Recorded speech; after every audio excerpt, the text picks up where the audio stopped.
Hey guys, welcome to another episode of the Top Producers Nation podcast. This, of course, is the podcast to help you become a top producer in your desired market, no matter what market that may be. We also serve team leaders and brokers to develop more top producers in their organizations all over the nation.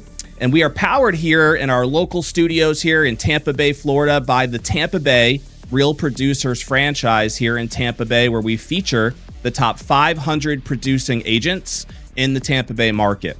So one of those agents we've actually featured multiple times over the years is with in studio here with us today. That's Mr. Cash Ealey. Good to have you, Cash. How Thanks are you, for brother? having me. Doing really good. How are you? No doubt, doing well. Good Fantastic. to have you here I feel like you should have been on the show a long time ago at this point. I'm just glad to be here today. No doubt. We have a lot to talk about. Cash is with Compass. In fact, if you look at TampaBayRealProducers.com and go to our website, click on issues, you'll see their most recent issue has Cash on the cover, which we're going to talk about here with our recent feature.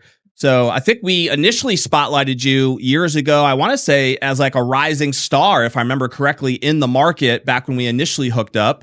Yeah, that would have been like 2018, 2019. Yeah, exactly I remember right. that. That right was around that time frame. Yeah. So business has gone well over the last 6-7 years, thankfully. Yes, a lot of changes, but it's gone very well, thankfully. Why don't we start for people who might not know the backstory? So did you grow up in Tampa? If not, how did you get here? And what initially got you interested in real estate? Yeah, so I grew up in Dallas, and then when my parents split up, my mom moved to Tampa to be closer to her family, and then she got sick with breast cancer. I dropped out of Baylor. I was going to Baylor University at the time. This is my freshman year, and I moved to Tampa to take care of her. And she's doing great now, thank goodness. Great. So she's awesome. My best friend. She's actually babysitting my kids right now. Nice. So I'm very thankful for my mom. Shout out to Mama Ealey. Yes, thank you for that. Made it possible for me to be here since they're out of school. So I graduated USF, and right out of college, I got into the mortgage business. Okay. Yeah. And so that was kind of your intro to real estate. Was there anybody in the family that was leading you in that path, or you just kind of thought, mortgage business sounds like a good opportunity? No, so my dad was in the software business during the software boom, and he sold his company, and he ended up buying into a mortgage company in Kansas City, actually randomly, a few years after that, and he was doing really, really well. Okay. And I had a couple of customers that were coming into the bar that I was bartending at in Ybor City, and they were mortgage guys, and they were like, you need to do this. Mm-hmm. And this was like 2004, 2005, right when I graduated. And I just took a leap of faith. My dad kind of gave me some guidance. Everything fell apart, huh? Exactly. Right before. I had a couple of 2 or 3 really strong years. But yeah, that's how I fell into it. My dad kind of guided me. I had some customers that were talking me into it. Yeah. And that's where I got started. So what transitioned you from mortgage to the real estate side?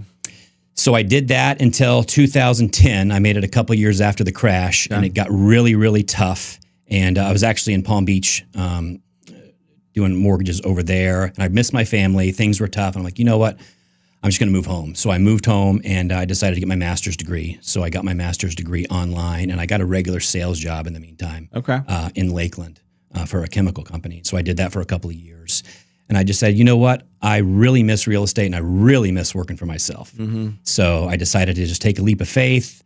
My girlfriend at the time, now my wife, Taylor, was like, you're crazy. You're just going to quit your job and start real estate again. I'm like, I think I know what I'm doing. I did it for a few years, even though it was 10 years ago, but I'm going to jump in on the residential side. So I got my real estate license in 2016 and haven't looked back. Yeah, no doubt. And like I said, we connected with you, I guess, 2 years or so after that and featured you as a rising star.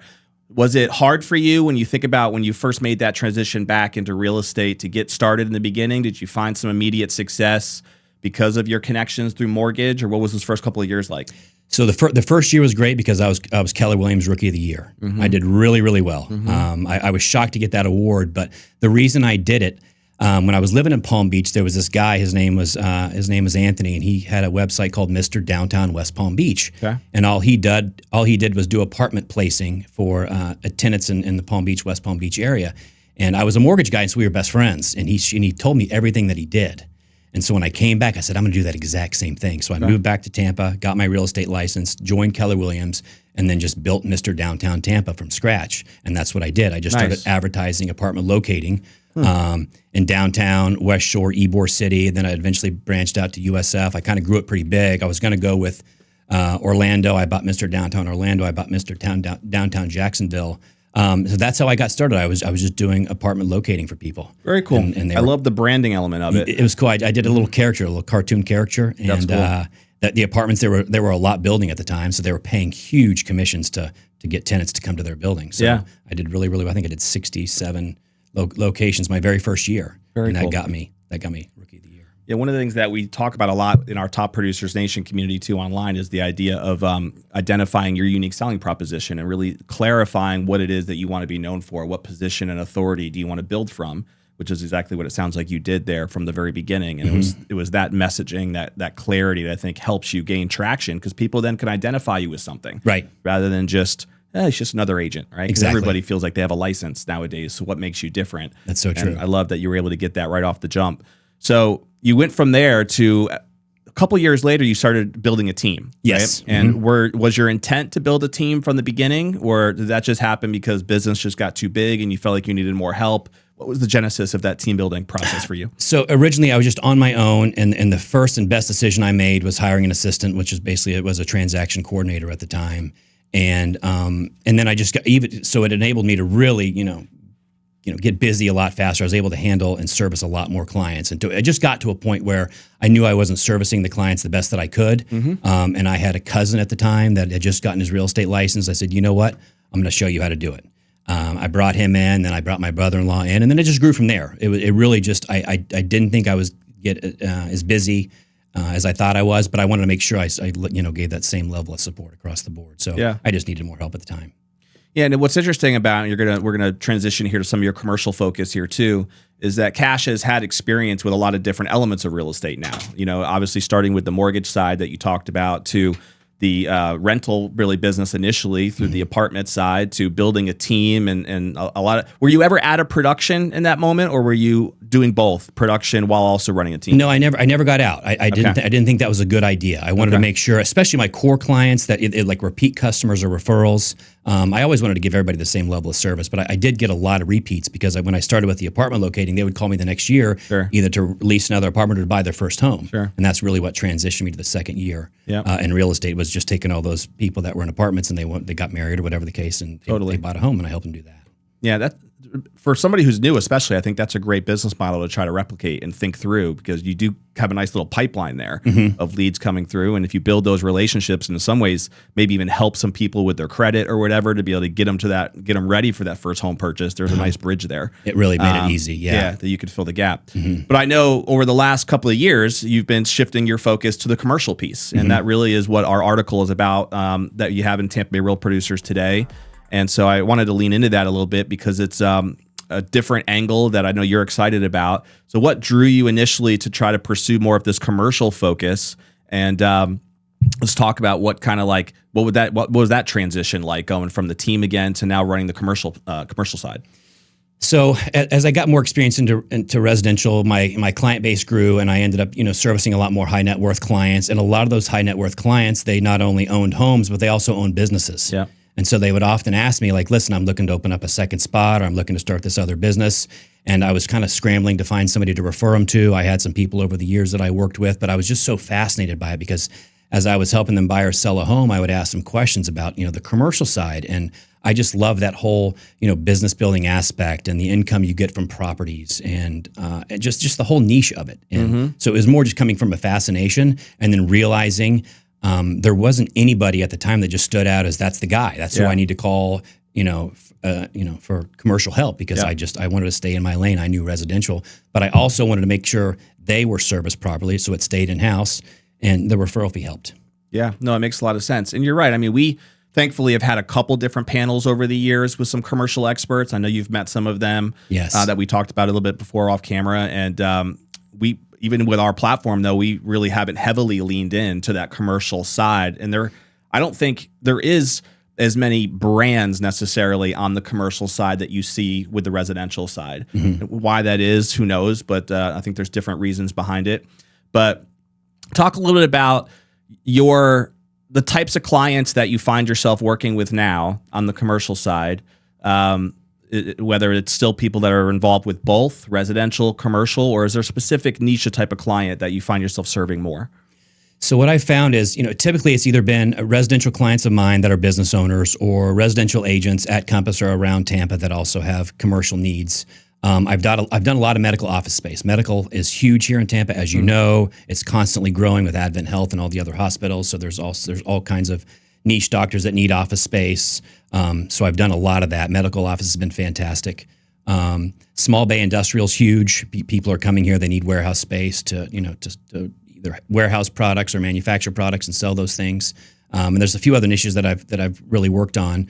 I just closed on a gas station in Plant City. That's huge. That was one of my, that particular property, I've never gotten more leads. I mean, that was just, I couldn't believe it. My phone was ringing off the hook, and I had overpriced it on purpose because I knew there was not much else out there. And, we got at asking for the gas station. It People closed are hot and pretty quickly. heavy into the gas and oil industry. Yes, this was before the gas prices skyrocketed. So this was, about a year ago, but that was one of my best transactions. And I sold a 30,000 square foot warehouse right before that to a motorcycle parts company out of Chicago. So it's been a little bit of everything. I really just want to make sure I understand each avenue. So if somebody calls me or refers me, I'm going to take good care of them. Yeah, from your experience, Cash, how important do you think it is on the commercial side for someone to really dig down into a specific niche or a specific asset class versus what you just described, kind of being able to serve all these different audiences? Do you think that's just the better way to go if someone was to lean into commercial because you just got so many different types of buyers and sellers and different demands out there? What's your opinion on that? So honestly, I think that's the only way to go. I think you have to pick a niche. I think it's way more important to pick a niche in commercial than it is in residential because it's so much more complex. It takes so much longer.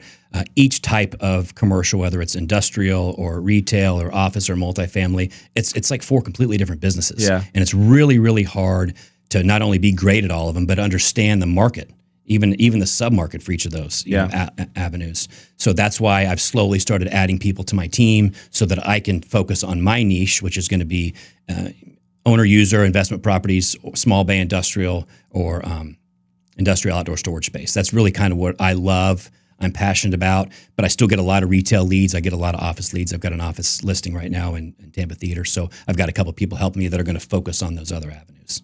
Why are those some of the things that you're most passionate about? Is that just where you find some of the stronger returns are? Or are there other reasons? I'm seeing that's where the strongest returns are. I'm seeing that's where the biggest demand is coming in Tampa. Okay. A lot of warehouses are moving down here. Industrial outdoor storage is huge right now.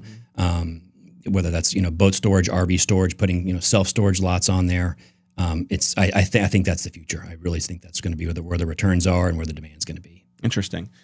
And so for that particular asset class, is that driven by like areas that have more land that could be developed? So maybe that's like northern, I'm assuming more North Tampa, just not a ton of extra land like in South Tampa as an example, that's pretty hard right now to get that. Exactly. So I'm assuming that's maybe up by where we are, north of us, heading towards 52. Exactly. All in those areas. The kind of the rule of thumb is they want to be under an hour from an airport and they want to be close to a major highway. Those are kind of the 2 main things that they're looking for. Yeah. And then outside of that, it's just a price point and how much acreage they're looking for and what their business model is. That makes sense.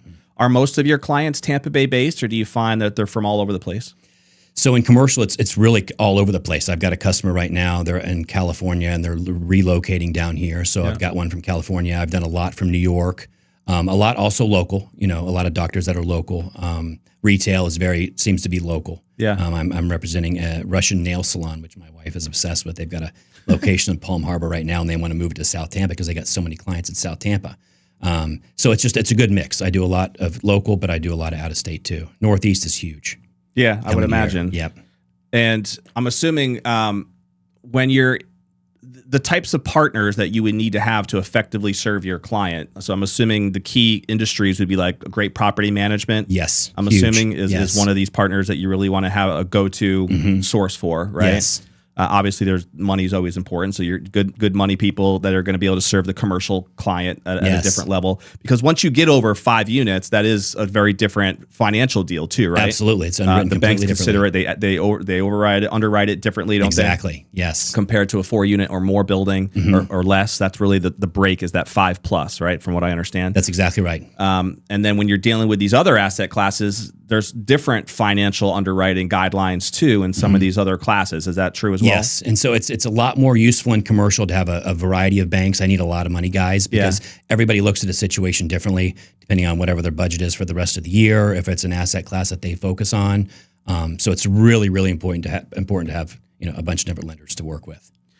Yeah, so it's interesting. So it sounds like for, let's say, an agent out there who is hearing you talk about your journey and your transition in some ways from residential to commercial focus, there's commercial is deep, and there's a lot of different ways that you can go. I guess you could say that about residential as well, but commercial does have so many different types of asset classes. I think for somebody to make that transition, they really need to be committed to it, right? The idea of kind of doing both seems like it would be a fool's errand. That's a exactly fair statement? Right. I wouldn't have been able to have done it if I didn't have a team at the time and still have a team. Yeah. Because I was still getting residential, deals coming in. I'm mostly referral based after 10 years. And so I still wanted to service those people in-house. Yeah. Because with commercial, the timelines are really, really long. Sure. I mean, I've had a closing take a year, Yeah. a couple took 9 months. So I needed that income. Yeah. But I knew if I tried to do both, it would be impossible because there was so much to learn and I needed to do it quickly and I wanted to do it quickly. So I kept my team and I was able to provide them with referrals to stay on top of the residential side so I could really just focus on commercial. And that's still true to this day, right? That's still true to this You have day. a residential side that does get leads given to them through past clients, Exactly. et cetera. Yep. Are you still supporting anything on the residential side as far as like providing leads and driving that side of the business at all, or is that just all organic at this point? So it's all organic. Yep. So everything for me is either going to be referral or past clients, and I immediately pass those off to one of my 2 team members, depending on what location it's in. And I know you're passionate about training agents as well to do what you're doing, over these last couple of years. And at some point, we talked off camera about how you might see yourself building a commercial-based team and growing that even more. I think you have a couple agents already that you've been teaching. So one of the things that I know any good residential agent should have is a good go-to commercial agent, right? Yes. That when a client comes your way and has a need, has a business that they want to list or has a business they want to buy or whatever the case may be, like you were saying earlier, sometimes you don't know who that go-to agent might be. And so hopefully Cash could become one of those options for a lot of agents out there to kind of learn more about maybe even wanting to follow your path, but even just to use you as a referral source, exactly, right? To pass on could be a huge element. So is there anything you want to speak to about that in terms of the value for residential agents and having a commercial guy like you on their Rolodex in their back pocket to lean on? Yeah, I mean, and again, that was kind of the part of the reason why I did that. I wanted to find somebody that I could trust, that would keep me in the loop the entire time. Most importantly, that would make me look good, and then make sure I get paid, make sure they were serviced properly. Yeah. And a lot of times, especially in commercial and some of the smaller deals, whether it's a lease or just a sub $5 million deal, a lot of the experienced commercial brokers either just don't do that or just don't have time for it. And ultimately that reflects on the referring agent. So if you're referring it to somebody that doesn't take care of that client, even though it has nothing to do with you, it actually does. For sure. And so I want to make sure if I get that referral, I treat them like they're not only my client, but that I'm on a team with that referring agent. I make them look good. I get them to the finish line and everybody's happy. Where do most of your clients find you now? Is it through referrals right now, through other agents in that way, or are you finding them? Are they finding you in other means? So right now, everything is going to be either agent referral or if they contact the Compass office, since I'm the only commercial broker in the Tampa Compass office. Anybody that calls in for those needs comes to me, and I make sure they're taken care of. And then just my clients that I've built over the last 10 years that have commercial needs. Those are kind of the 3 avenues that I do right now. Got it. I'm pretty active on social media. I just started doing some video, which I was always really nervous about. But it's worked out okay. I've gotten some new followers from that, and I just really try to provide value for people instead of just talking about what I've closed or what's coming up. I kind of go through the whole process of the deal so they can either understand or I can build trust with them. And so I've gotten some leads off of social media as well. Yeah, commercial, in my opinion, is one of those things that really requires some education, right? To understand how to analyze. I think there's a lot of people out there that probably have a curiosity about what it takes to buy a big building or what it takes to get involved in that space. And there's probably a lot of misconceptions about how much money they would need to have. They think they need to have millions of dollars in their bank account to even entertain it. Right. And it's like, it's not always true, right? Like, it's not a bad thing to have money, but it's also a lot of people get into that space who just understand how to analyze a building and understand how to utilize other people's money at times to find a great deal, right? And be able to get into that world, whether that's as a personal investor or obviously in your space where you're helping people do that as the broker, sometimes building your own personal portfolio, but also helping other people do that, for themselves.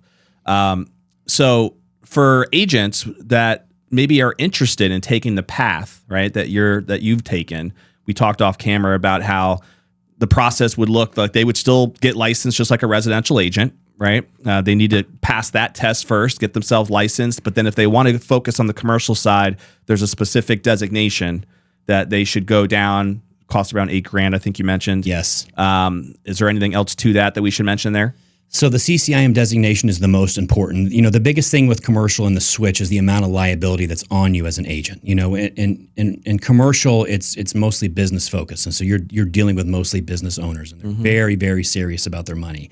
So little mistakes that can be made can really come back to haunt you. I mean, there's a lot more lawsuits in commercial than there is in residential. So without the proper training, you want to make sure you have a pro that's on your side, whether that's me or somebody else, at least until you have a really good idea and you've done a bunch of deals or you've gone through the CCIM course. It takes about a year. I'm about halfway through it right now, but I've learned so much because there's so many nuances to it and there's so many different formulas you need to know, and it's super important. And so that type of a course seems like does that focus in on a specific type of niche as well? Do you select like which path in commercial you want to focus in on, or is that course covering all different asset classes? So it's broken up into individual ones. So there's a retail portion of it, there's a multifamily portion of it, there's a land portion of it, there's an office portion of it. And you can choose to take one and not the other? You have to take them all. Oh, you do have to take them all? You have to go through them all. You have to go through the finance ones, everything. Wow. Risk, litigation. There's a process there for sure. Huge, yes.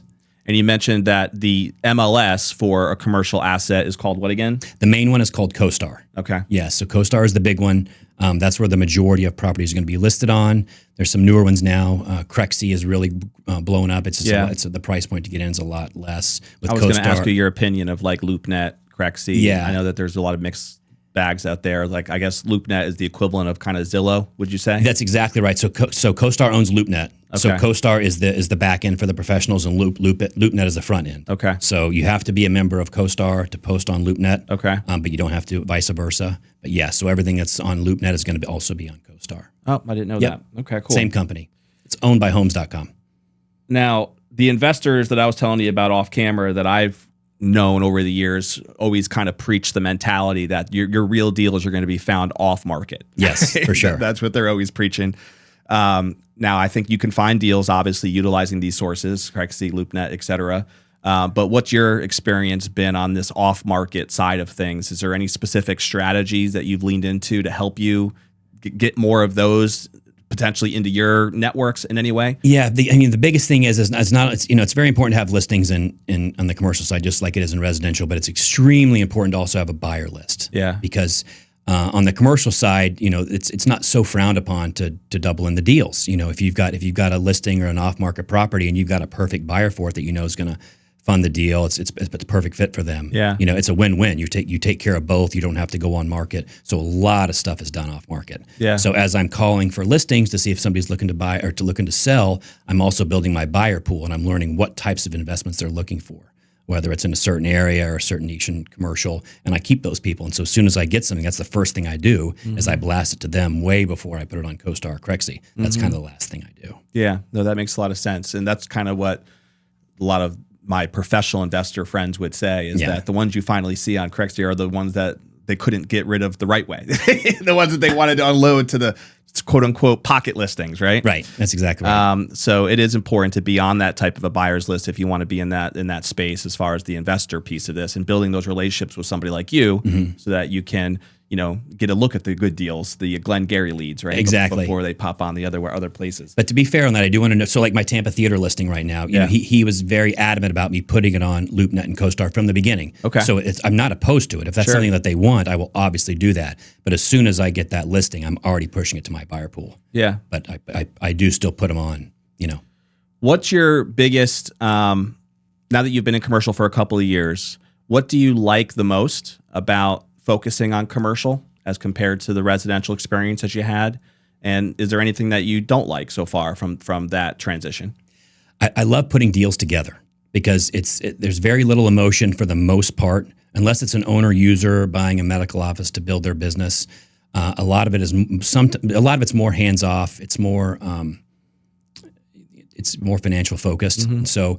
Hey guys, just want to take a quick second here during this episode to explain that if you're somebody who would love to work with the top 500 producing agents in Tampa Bay, just like the one that you see right now during this actual interview, all you'd have to do to learn more about that is go to apply, APPLY, TampaBayRealProducers.com, and you'll see an application there to actually apply to become a preferred partner for the top 500 producing agents here in the Tampa Bay market. We work with some of the best lenders, title companies, home inspectors, different industries, 25 different industries represented right now. You can actually see the full list of them at tampabayrealproducers.com. Click on partners at the top, and you will see all of our existing partners in this particular franchise here locally. So if that interests you and you would love to work more closely with these top producing agents, you can find that application actually right on our website at tampabayrealproducers.com. But if you want to go directly to the application, just put the words apply, APPLY, and then Tampa Bay Real Producers. We'll put that link as well in the description. Let's go ahead and get back to the episode. Finding a deal, underwriting the deal for the client, presenting them the deal, them actually liking it, buying the deal. I'm taking care of both sides. It's just a huge win. Like I got the listing on my own. I underwrite it myself, make sure it was a good, fair deal. I had the buyer lined up. I presented it to them, made the deal work. Everybody wins. So I love the deal aspect of it. It's really, really exciting when it comes through. Sometimes it doesn't, and it hurts. Just like bigger commission checks too, I would imagine, much bigger. right? Yes, much bigger. But on the negative side, it usually takes a lot longer. Yeah, the due diligence period, because there's so much money involved, it takes a lot longer. I mean, it's very common to have 60 days due diligence. Yeah. And sometimes 90 days, and then another 60 or 90 days after that to close. Right. And there's the process is just so much longer. It's so much detailed because it needs to be. Yeah. Just because there's so much involved. So that's kind of the only drawback, and that's why I was lucky enough to be able to maintain that residential income as I was transitioning. Yeah. I can't imagine doing it without it. I mean, unless you just have a huge nest egg. Which is really the only way to do it, right? The only way. One of the two. Yeah, I mean, that's you either it. would have to have a big nest egg saved up for and go into this eyes wide open as to how long it might take to get that first deal done. That's exactly right. Or have some way that you have money coming in that's paying your bills while you are building something that you think could be exciting for the future. Right? Yeah, and I mean, it's the same as residential, but it's more like times 5. Yeah, right. So you just have to be prepared for that. No, it makes a lot of sense. But so to transition a little bit for people who might not have checked out your article yet, don't know a ton about you personally. I know that we talked off camera about your family. Your boy's really into baseball. What are some things that you guys love to do, hobbies, interests that keep you busy in this market when you're not working so much? Yeah, so my wife and I, Taylor, we've got 2 young kids. I've got Cash Jr., he's 8 years old, and I've got Vivian, who is 4, and so they keep us super busy. And so since summer started today, really, we've got them in camps coming up. My son loves baseball and golf. He's going to a UT baseball camp this summer. Him and I play golf every Sunday at Carrollwood Country Club. That's kind of our thing. That's cool. And my daughter's getting into dance at a local dance studio right there on Del Mabry. So she loves that. She loves dressing up. I can't think of the name of it, and I feel really bad because it's a close friend of my wife's who owns it. My daughters are also there. They're over at the All-American Dance Academy. Tell me where that's at. It's on Del Mabry. Is it? That's why I asked. Is it next to One Up? That's a good question. I know it's right next to where they used to have like the old Borders that went out of business, and it was like across from Red Lobster. Okay, a little bit farther down. Yeah. Yes, I know. So yes, so it's right next to that one. This one's in the same as Michael's Grill, which is one of my favorite restaurants, and then the Green Parrot Tiki Bar. Yeah. Yeah. Okay, And right. then you got One Up, and then right next to that is that studio, and I will go back and post that online. Oh, yeah. No, really, it's the really same place bad. then. That's called All-American Dance Academy. So that That's is the it. one. Yeah. Yes. Yeah, so my daughters are there as well. No way. Yeah, my oldest is 12 now, and she's been there for like 9 years now. So my wife used to be a professional dance, she performance danced for years up in Connecticut, and she used to teach in a studio up there. So she got them involved in dance really early. So yeah, my 2 oldest daughters are both there. We've been there for years, and now my 2 youngest are kind of following suit. So we're there on a regular basis. That's awesome. So we're kind of similar paths there. Yeah, so and then we're really the boys excited also for play that. baseball. So there's a lot of similar path there for sure. Yes, that keeps us very busy. Yeah, no doubt. I can see that. A couple quick rapid fire questions. Do you have a favorite book, author, seminar that you've ever really read or attended that you feel like has made an impact on you personally or professionally?